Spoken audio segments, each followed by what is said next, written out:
Hey, good evening.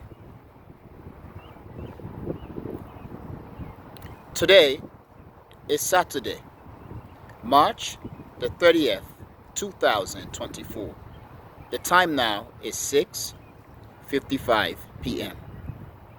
I want to make a quick clarification or provide an update to an update. So I just basically posted my 28th video on this channel, The Echoing Voice. And the 28th video is about my update to the situation in Russia, the bombing at the Crocus City Hall, or the Crocus Music Hall, as they are saying. So in the video, I kind of made a mistake. Basically, I misused a phrase or a word, which I just want to clarify on, but also to clarify certain things that I said in the video. One, I want to first stress that I am not an expert. I'm just a man on earth, a global citizen with an opinion. And I do believe, as a global citizen, I do have an opinion on geopolitics, on things that matters to the rest of the world, and I want to share. Now, I know my perspective will not be the best perspectives out there, and there are many who may consider me as misinformed or ill-informed or whatever. But I hope to gain knowledge on the various topics relating to geopolitics, relating to international relations. I hope to learn. However, most importantly is that I want to engage in the discussions pertaining to geopolitics, pertaining to international relations. Because as a person from Africa, I have watched continuously situation relating to the rest of the world being discussed, and the African voice, African people are either not represented, or it seems we are not welcome. And I want to create a platform where I provide an alternative perspective based on my African views. So I want to stress that. Uh, During the video, I stress objective and subjective perspective, and I kind of misuse it. So I stress that for those around the world or in the United States who are on the side of the West, okay, whether because they are convinced or based on how they're interpreting the situation between Russia or Ukraine, or the situation in Russia, the articles that I read or the articles that I shared in my videos, one, uh, the articles from RT, they are very similar, okay, and I stress that the message the messages from the articles are open to interpretation. But it also seems that the Russians are not trying to give too much. They want to make sure that they get all the information necessary before they speak out, before they point finger officially.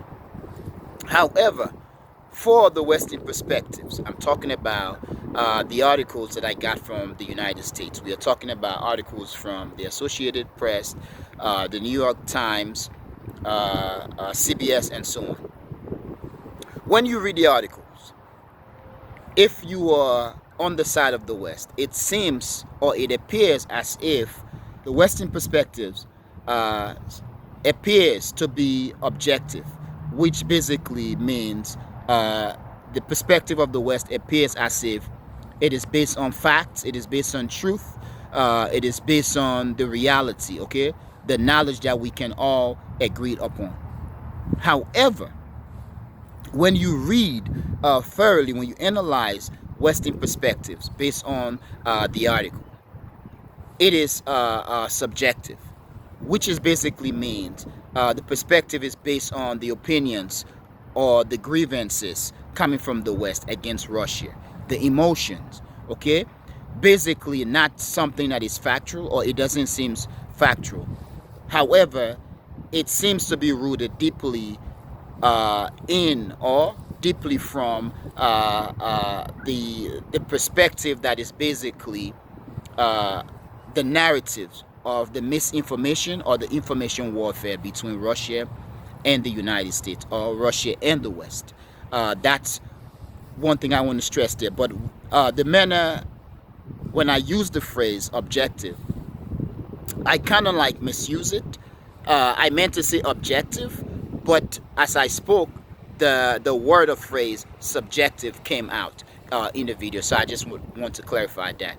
Now, in terms of my message, I stress that Russia is not going to declare war on Ukraine. Should it come out, should the Russians are able to prove that the Ukrainians uh, ordered the attack, or they knew about it, or that they participate in the attack.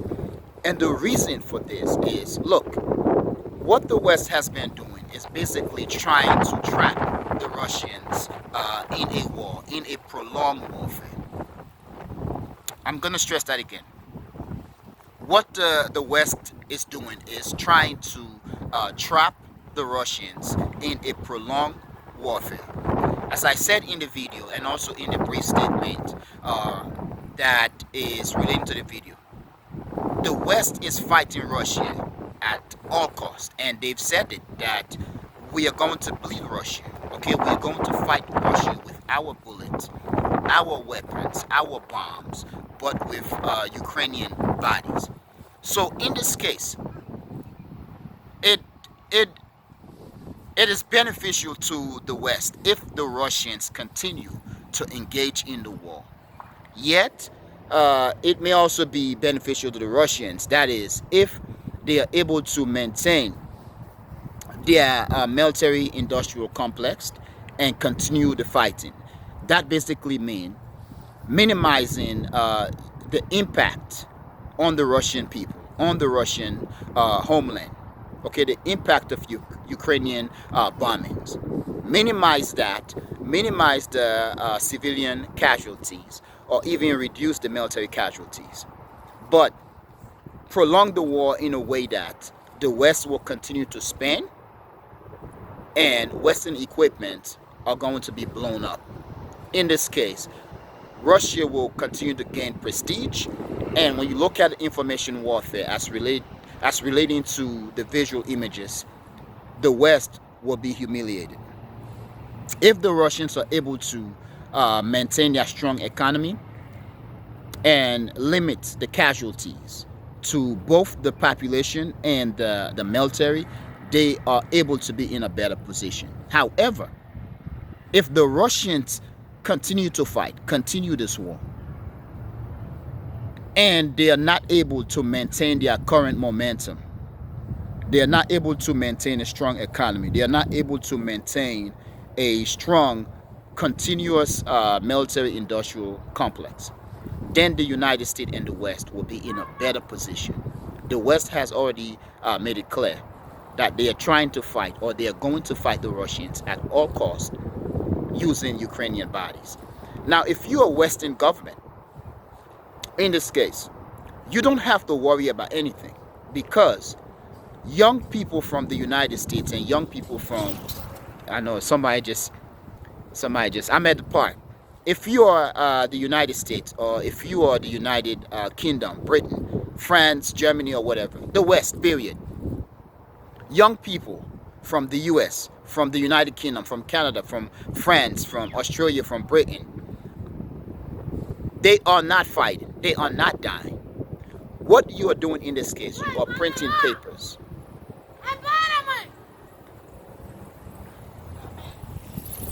That is funny. So once again, I'm at the park, and actually this is the park got renovated, and this is my first time coming here after the renovation. But I was saying that if you are Western government, you do not have to worry, because all you are doing, you are printing papers, you are spending papers, and the Western governments basically control their own financial system and the financial system of the rest of the world. So they are able to print papers.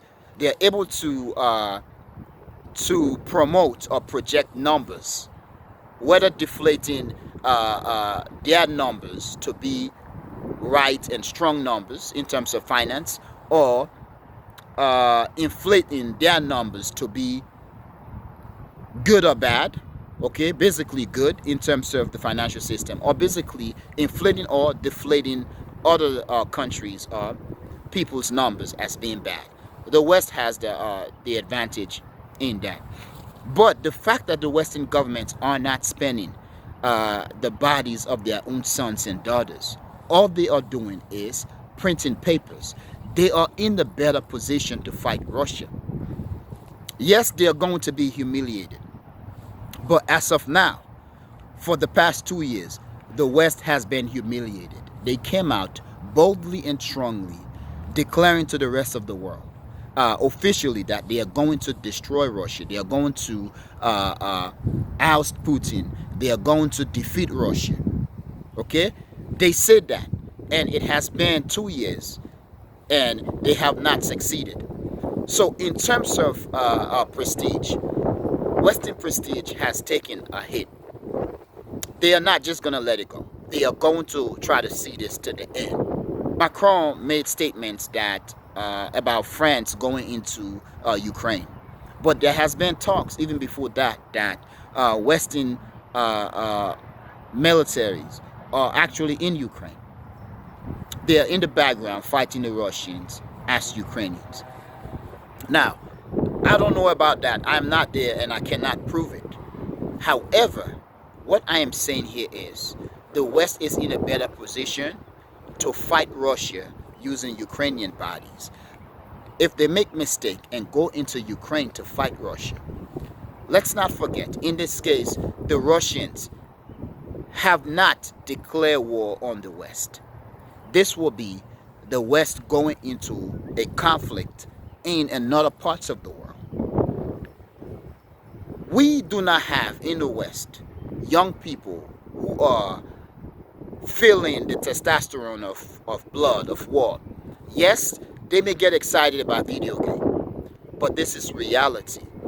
If we are sent, if Western babies are sent to Ukraine to fight the Russians, and they are beginning to return home in body bags, there will be, I believe, protest by epic proportion that amounts to revolutions throughout the West. So, yes, once again, I'm going to end by stressing that the Russians are not going to declare war against Ukraine. At least that's my belief. Because they are in a better position to fight Ukraine if they can prove it that the Ukrainians have something to do with the attack in Moscow. They are in a better position to fight Ukraine and basically going all out. Okay? Fight Ukraine in a manner that appears as if they've declared war, but have not officially declaring war. Because in this case also, they will have the Russian people behind them. Because what I think the attack in Moscow did, I think it hardened the Russian people and made those who were against Putin. Because of this attack, it forced many to not criticize Putin or to support Putin or support the Russian government for the actions in Ukraine. So I just want to stress that. Yes, I'm not an expert. I don't have text or source in the Russian government that telling me that they are not planning. I am just making my assessment and my prediction basically based on the data and trying to use a common sense approach, because I do believe they are in a better position to just fight Ukraine all out, okay, in a manner that seems as if they've declared war but not officially declaring war. Because if the Russians do not declare war, it is easy for them to get out of the conflict by not declaring war than to get out of the conflict after officially declaring war and feeling the wrath of the West.